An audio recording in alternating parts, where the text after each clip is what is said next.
PJ, what happened today? You were late. I'm braving business, man. I'm You are, huh? What does that mean?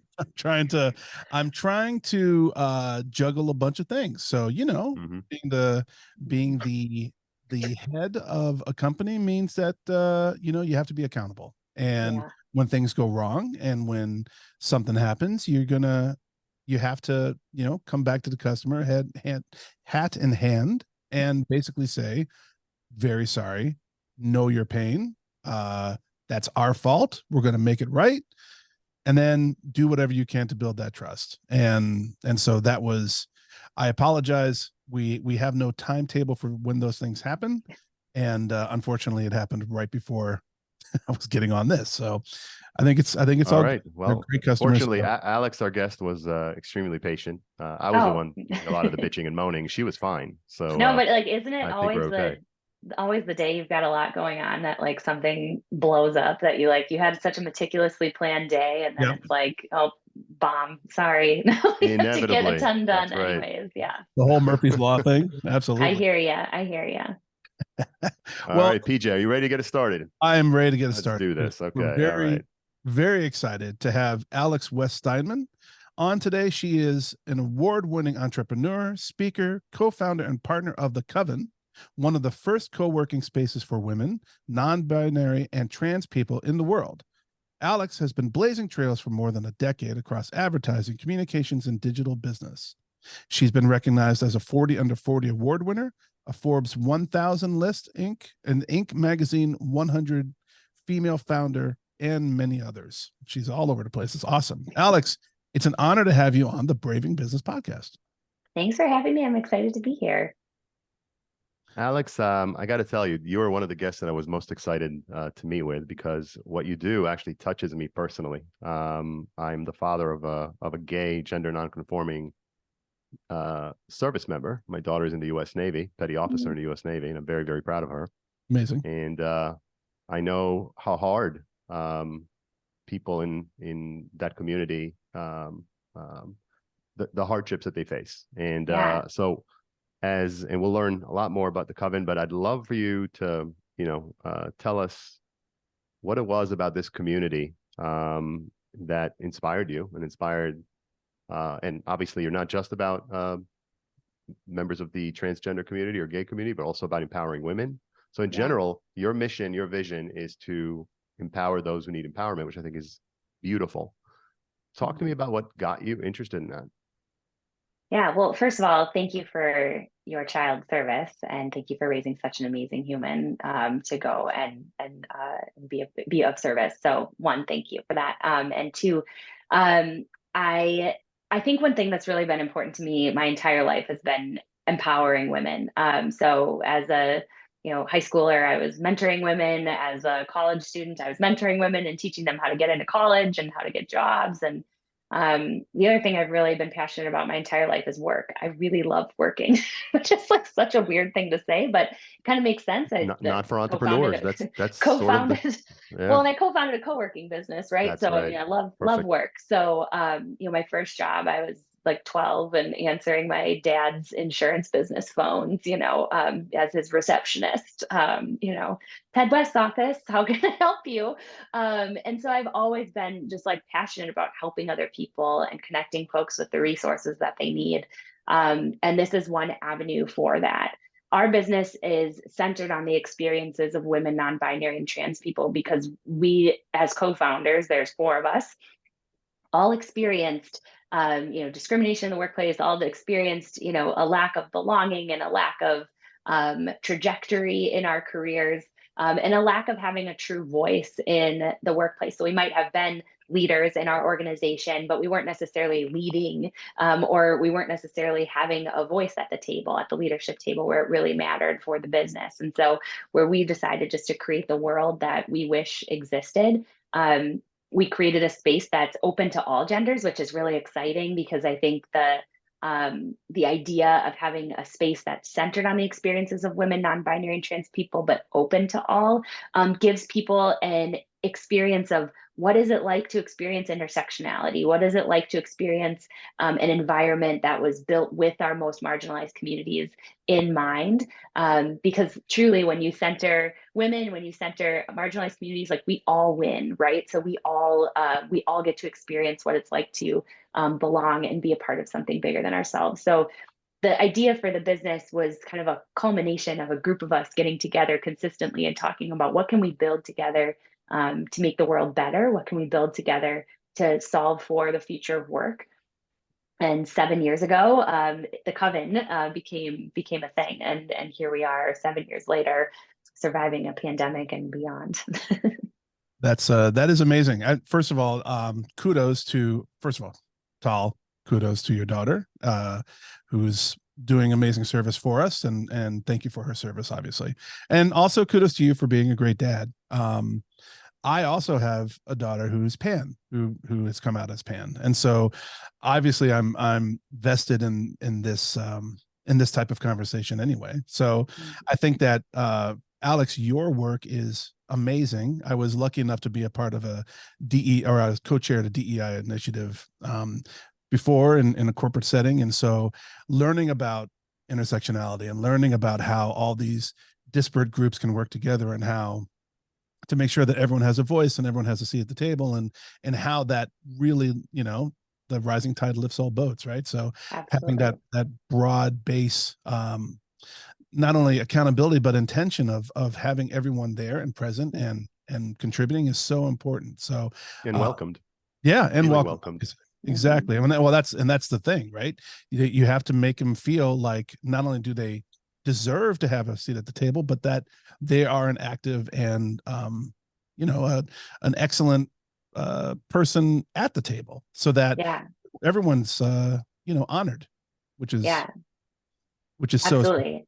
I think one thing we hear from a lot of our members is like, gosh, I've never felt cared for in the workplace before. And I've never felt like I deserved a space so beautiful before. And so that comes from like all walks of life. So people who have been senior executives in the workplace and people who are experiencing poverty both have an experience potentially of feeling like they don't belong in the environment that they're in, regardless of socioeconomics, race, gender, and beyond. And so I think this is really exciting to bring people together in an environment that makes them feel a sense of belonging, and where they can really see themselves thriving. And we do that through a number of ways, through co-working, through our digital community, through insights that we provide other organizations. So there's just like lots of ways that we've been able to kind of solve for this kind of new inclusive future of work that I hope we're all marching towards. Oh, it's awesome. So with your background, well, first of all, I wanted to ask you, you mentioned that you were involved in mentoring, from sounds like pretty young. Yeah. What led you to that? Who was that example that you were following, or how did you get into that? Yeah, well, there's some really influential women in my life through, high school, and there's a few who I could point to and say, big thank you to them for changing my life and changing the trajectory of where I was headed. I think, I had, because I've been passionate about work, because I've been passionate about entrepreneurship and leadership my entire life, it's been, the things that I've pursued have helped me develop a sense of leadership, have helped me find ways to mentor other people. And so, like, at a very early age, I had an internship for like 4 summers over the course of most of college, where I would go and work in a corporate office, and was a part of a team. I was flown out to New York a few times to do like intern work and leadership development with the other interns from across the country. So there were lots of opportunities that like set me up for success, like doing resume classes, taking classes on, how to interview well. And I've always felt like that knowledge that I was, given and lucky enough and privileged enough to like be a part of those experiences, like shouldn't just be for me. And so I always try to take like, what have I learned in this experience and how can I share that with other people? So I do a lot of like, even just casual conversation with a lot of our members, a lot of people who reach out are asking for entrepreneurial support. And that's just something that I love to do. I think it's kind of like second nature. I don't really think of it as like I'm a part of a mentor program or I try to meet with, 6 people a month. That for me, it's just like, if you call and ask me for help, I'm going to give you what I have. And hopefully you can take something away from that and share that with the next person. I think like that's our responsibility as humans, is to share our knowledge with one another. And that way our next generation is set up for success. Sure. Yeah, I love that you're saying that. And I think that, that's a great takeaway for anyone that's listening or watching us. There's always an opportunity to touch lives. Yeah, If you're in a position of leadership, or you're an entrepreneur, or you're just someone that has experienced life, and there absolutely. are people in your path who you can tell would benefit from learning from your wisdom, hearing about your experiences, or just having someone listening to them with respect. Yeah. You can touch lives in ways that are profound. None of us know the journey other people are traveling, Yeah. and all it takes is a kind word and a nod, and being present to meaningfully change lives. So I commend you on what you're doing, and I think it's wonderful. Yeah. Well, I'll Um, tell you one like fun story about that, like something sure. similar to that. So I was at a coffee shop in St. Paul. I live in Minneapolis. So I was on the other side of the river, for those of you who understand the Twin Cities. But I was in St. Paul, walked into a coffee shop. I knew it was owned by a new entrepreneur, a Black woman. Was so excited to try it out. It's called the Flava Cafe. And so I ordered my drink. I saw the owner back there. And so I was kind of like, waiting for her to come out. She actually came out after I was like packing up and getting ready to go. And she was like, "Hey, I want you to know that I visited your first Coven location and had a conversation with you." And I was like, "I don't know that we've ever met." And she said, "Well, we had this great conversation. I attended maybe an event." And that was like a really core piece of why I was able to start my business. This was like 5 years later. And I like, again, like you said, you never know who you connect with. And there's a lot of things that, like, I meet a lot of people throughout my day and I might not like remember the impact that I have. But to have that person come back and say, like, whatever I said 5 years ago, which hopefully it was intelligent, helped them, launch their business or get started or triggered something in them, to be able to take that leap of faith into entrepreneurship. Like, that is why I do this work. And so to hear some of those, success stories years later is amazing. We don't always have like those tangible metrics of like, oh, I had one conversation and then they did this. And so it's helpful to have those like little data points for you as you go along in your career or life, even just to know that you're making an impact. That is awesome. That is Yeah. awesome. I wanted to ask you mentioned you're in Minneapolis. I understand that you were working as the director of communications for a mayoral candidate there. So you've been in the public spectrum. You've also been in the private spectrum, and you've had success in both. How did you kind of weigh those two experiences when you were looking at doing something completely out of the box, or at least at that time, completely out of that box with the Coven? Yeah, well, my career in corporate America, which was more kind of advertising agency land, I mean, that's like really where I cut my teeth as a professional. So, like, really understanding the inner workings of an organization, negotiations and strategy, how to tell a brand story, like all of those types of things were like a part of my early DNA as a career woman. And so it was exciting to kind of be a part of that agency culture at the time. But it was also like fairly toxic, right? So like, showering at work because I like stayed there all night and then have to like pitch at 9 a.m. Like, that's not healthy.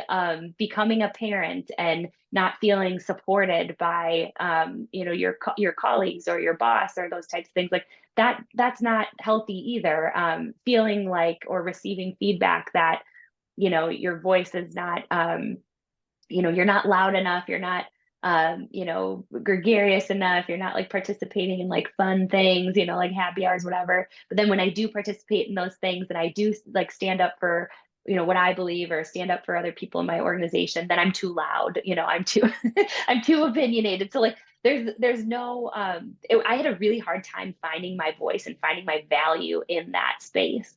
And what was interesting at the time when I was asked to join a political campaign, the first one that I was asked to join was actually for a city council candidate, and then in that same election cycle was also asked to run a mayoral candidate campaign. So I did both while also working at the agency for a little bit, for about half a year until I left the agency.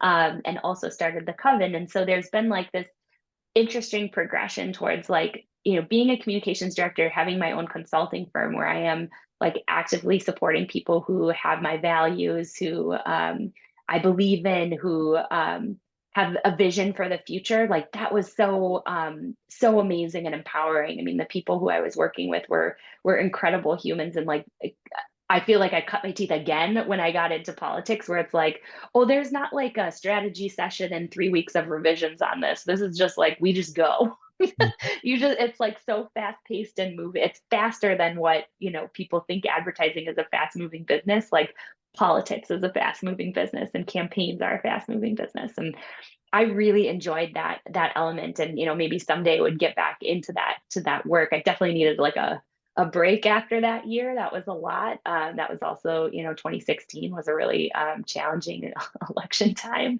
frame. 2017 was hard too. So it's been kind of a weird, interesting cycle in that space.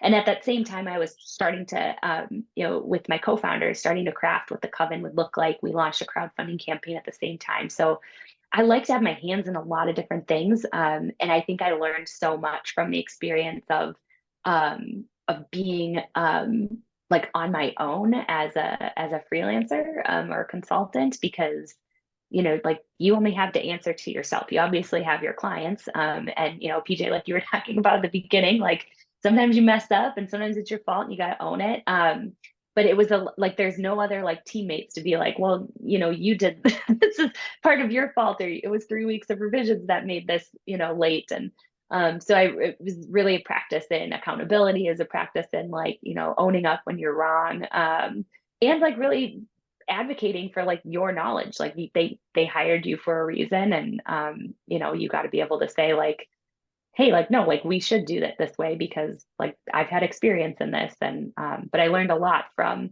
a lot of the activists and people who have been on the ground like way longer than I have. And I think coming out of that, like really felt a sense of like, oh, I found my voice, and like I know where my expertise lies.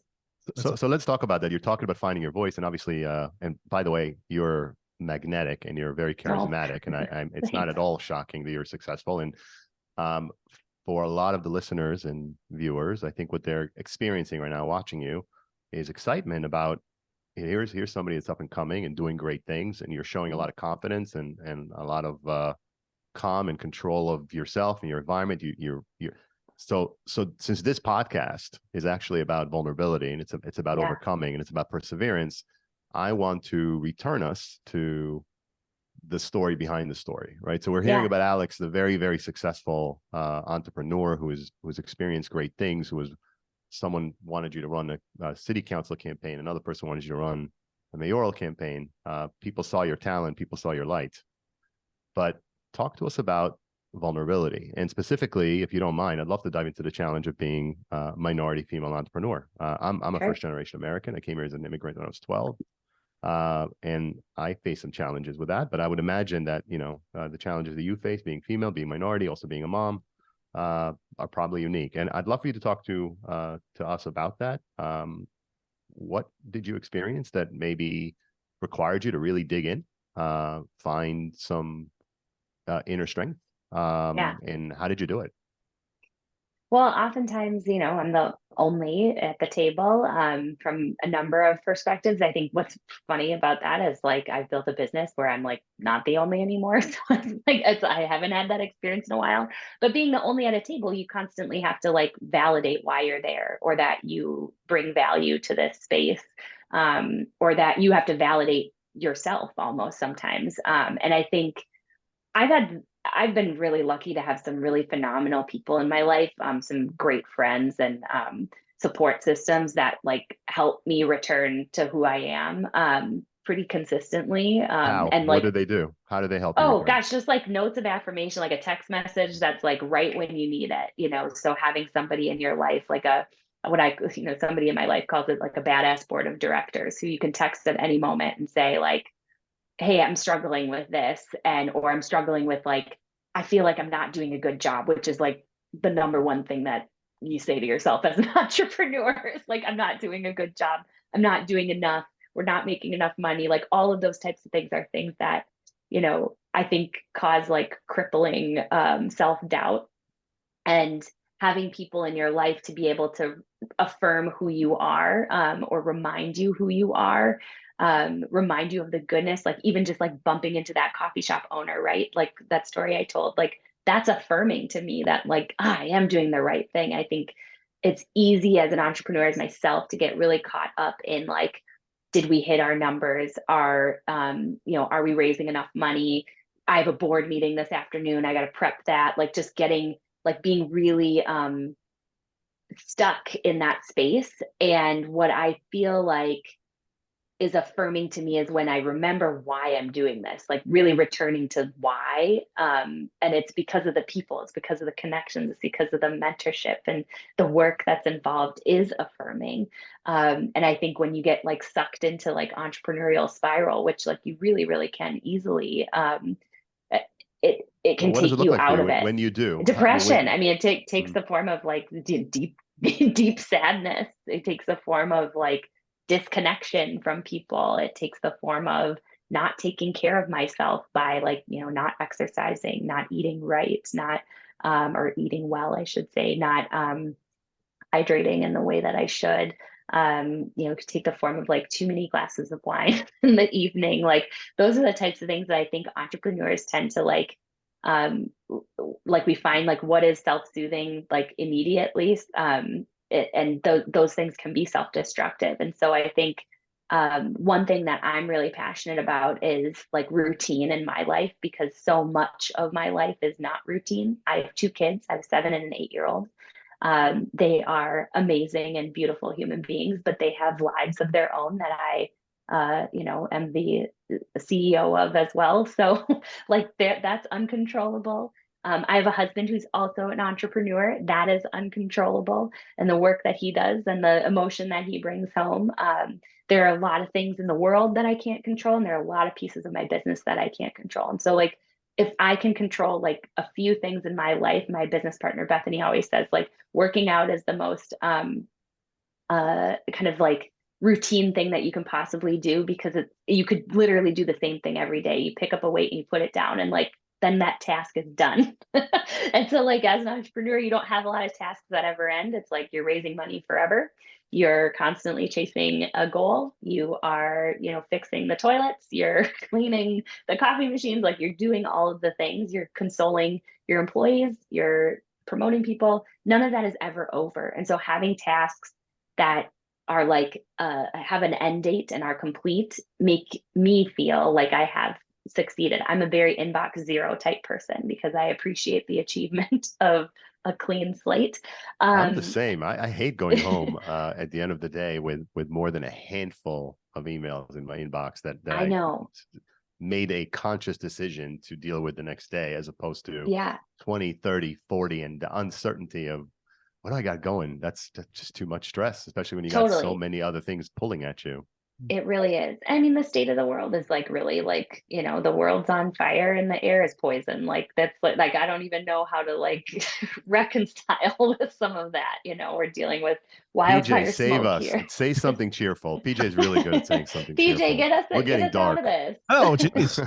Well, first of all, I was going to say, Alex, are you hanging out at my house? Because I eat really well. I just don't eat healthily, and but I drink a lot of wine as well. So I totally get all of what you're saying. But I think if I was going to boil down that wonderful view that you just gave us about what's going on in your life, I think that really it's about trying to find control what you can control and forget Yeah. about all the rest, and then Yeah. B, find your small victories, right? You gotta find those little affirmations, whether they're through yourself or through, like you said, your badass board of directors, whoever it is. Find those little aspects of affirmation, so that, because you're right, it never ends, right? So you could have a goal, but there are so many trials and tribulations as an entrepreneur getting to that goal that you have to give yourself a break. You have to sit there and say, you know what, today I did that right. Like for me, you were talking about routines. Maybe working out's really not on my list, unfortunately. Maybe it should be. Actually, my doctor says it should. But every morning I get up, I make my bed. right? Mhm. And it's a gift to myself and my wife in the future that, hey, this is my calm space. Yes. This is where we're just gonna curl up and be vulnerable and let go and just chill or sleep or whatever. But at least it's a space that has been set, and I've already accomplished something today, right? I'm in Mhm. my bed, and that's pretty, it's a good foundational way to start, just like you're lifting your weights, right? Mhm. I think that's all great. I mean, Yeah. it's good stuff. Poison air. Yeah. Yeah. Poison air. Yeah. I can't do anything about that today, but I do feel like, having something that makes me feel good, that gives me clarity of mind, that makes my body feel good in the moment, and like experiencing some joy first thing.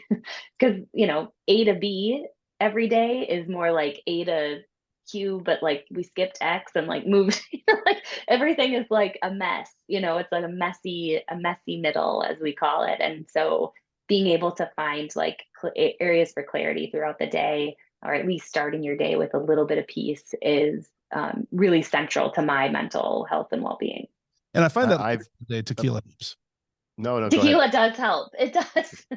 Tequila. Oh my goodness. What are we doing? This is the we are quickly shifting from braving business to all sorts of things that are quite the opposite of that. Makes you I was just great. gonna I was just gonna comment that one routine I've really embraced is meditation. And it Mhm. doesn't you don't need to meditate for an hour. You can meditate for 10 minutes. And I meditate Yeah. every day for about 10 minutes. It's how I like to start my day. Another really interesting thing that I've started doing fairly recently within the last couple of months is I'm mindfully brushing my teeth with my opposite hand. And it takes a couple of weeks to start that flowing. But what it does actually is it makes me consciously think about just being Mm. mindful. Okay. Yeah. As opposed to just the rote brushing of your teeth with your dominant hand where you're not even thinking, you're just brushing your teeth. And I'm finding that doing it with my other hand, first, it takes some interesting dexterity. I didn't realize how good my left hand is in brushing my teeth, but it does also teach you to just shift your mind a little bit, and that's really important, particularly when you're dealing with all sorts of flying objects coming at you, which is very common Totally. as an entrepreneur. Yes. Interesting. That's really cool. Yeah, Uh, yeah. Also, Alex, I want to touch on something really fast. So, in another life, or in a what I do at night, or however you want to say it, I also wrote a podcast with my wife called "What the Parent," and it's all about teens and tweens. It kind of started in the pandemic because we're a blended family of five, so we kind of got all ensconced in together, and I kind of needed an outlet to bitch about my kids. But outside of that, it's been a really interesting journey into like parenting and parenting styles and what motivates people and everything like that. So you being an entrepreneur, you're being a startup, your husband being an entrepreneur, you're CEO of your own house. How have you how has that journey been? How has that juggle been for you? And what lessons have you learned from it? Trying to wear many different hats at the same time. Yeah. Well, first of all, like work-life balance is a myth. Like I think we've all like we should just know that that's like not a possibility. Um, I talk to entrepreneurs a lot about balance and like figuring out the alchemy that works within your household. And what I think of balance is like when you're balancing on one foot, like every bone in your foot, every muscle is moving, right? So that you can balance and stay up. And so if you can think about balance as um, something that like requires pulling different levers and requires you giving up in some areas and putting more weight into other sides, like those are really important. It's really important to give yourself that grace to be able to like maneuver that, because there's so much that happens again when you're like not in control of other people's lives, like it's really hard to manage it all. And so really feeling, I think you said this earlier, we were talking about this earlier, of like controlling what you can control is so important. In our household, we are extremely open from a communication perspective because we have to be. And, not just like hey, who are you picking up tomorrow? And like, what time are you dropping off? Or so and so has a play date on this day, but more like, hey, like, I'm feeling like I've got this much to give right now, and I need you to put in more. And if you don't have capacity, like, we need to find like outside help. And that could mean like outside help in terms of like someone for people to talk to. That could also mean somebody for like to watch the kids or to clean the house or to do some of those things. And it's really open in our house because we have to be. Otherwise, I think resentment builds up across all parties, not just between partners, but really between like kids and your work life, right? Because they're constantly like knocking on your door going, Mom, like, hey, what are you doing? I'm like, I've got work to do. And so we've been way more open, I think, than I think most families when it comes to like really talking through what it is that each of us are experiencing emotionally, mentally, physically, and and spiritually, maybe even. That's beautiful. Well, I know we only have you for a few more minutes. I want to try to squeeze in a couple Of more course. questions. One, really interesting thing to me, you talk a lot about adaptability. That was something that came up multiple times in our pre-interview. And you are in the process of, well, you had to adapt because the pandemic caught us all unawares. And you really had to shift your strategy. And you're currently shifting your strategy again. You're going down the path of franchising, which is interesting and unique. I'd like to ask you a question that I think, I would be thinking about if I were you, which is you're attempting to do something extraordinarily bold. You're trying to take this thing national, eventually global. How do you keep yourself? What's the self-talk that you use to keep yourself from being overwhelmed by the magnitude of the mission you're pursuing? Yeah, well, everything is temporary. I think that's the thing that I keep coming back to is like, on the other side of fear is freedom, right? So if you can push past fear, like the other side of that, it might not be a success or exactly what you planned, but on the other side of it is like freedom from the fear that you just pushed through. So you have to move through. There's no going around it because fear follows you if you try to skirt it. And so just, I think when we talked about expansion globally, it feels really big and feels really like, honestly, it feels like something like how do us, our small team, accomplish something so large? And I think like when we boil it down, it's really like, why are we telling ourselves like how could we do this? Because we can truly do anything. And so that self-talk, I think, we've started using language like, gosh, if we can get through a pandemic, we can literally do anything.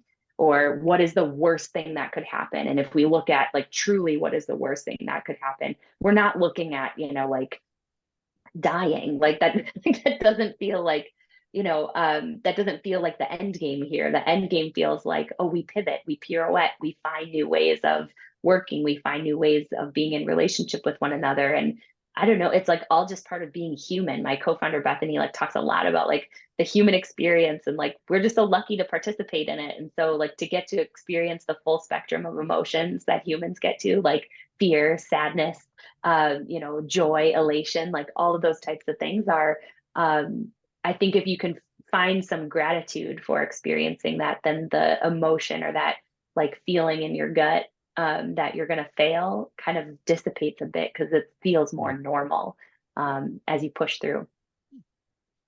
Well, That's awesome. said, if you're going through hell, keep going. Keep going.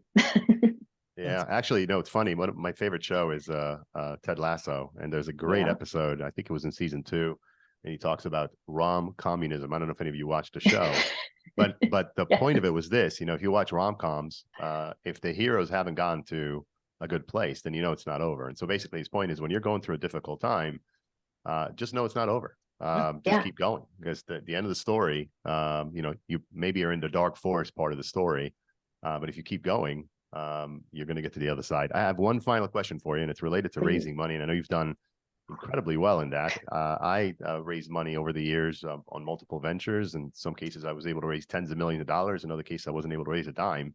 It's a very, very difficult and challenging and uncertain experience for a lot of entrepreneurs. And I'd love for you to give some advice to any entrepreneurs that are listening or watching and are embarking on that part of the journey, which has so much uncertainty. Can you share some thoughts, even about challenges or setbacks or well, I mean, the difficult part? The numbers for women and people of color are dismal, right? So like it's like less than 1% of women and people of color receive venture funding out of all of the venture funding. I mean, it's like so dumb.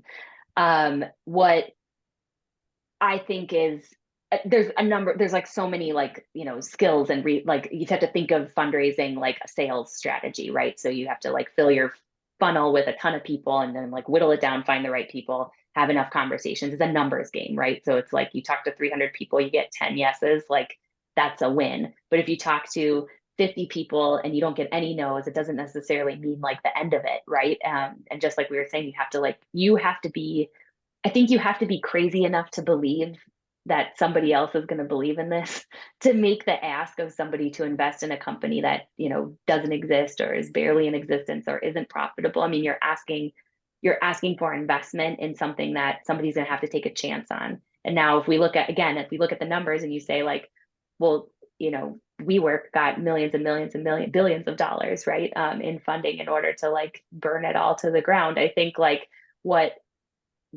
if you can tell the story and have the metrics to back it up and the vision for what it can be, I mean, it's you'll find the right people. It just takes time. And I think what happens is people quit too early.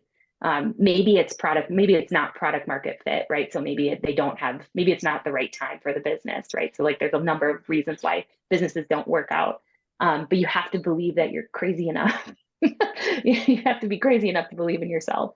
And I think that's something that I really embody, like, and try to think about with our team is like, this is a wild idea that something like this could exist. It's silly that it's wild that, you know, that something like this could exist, but it does because of us.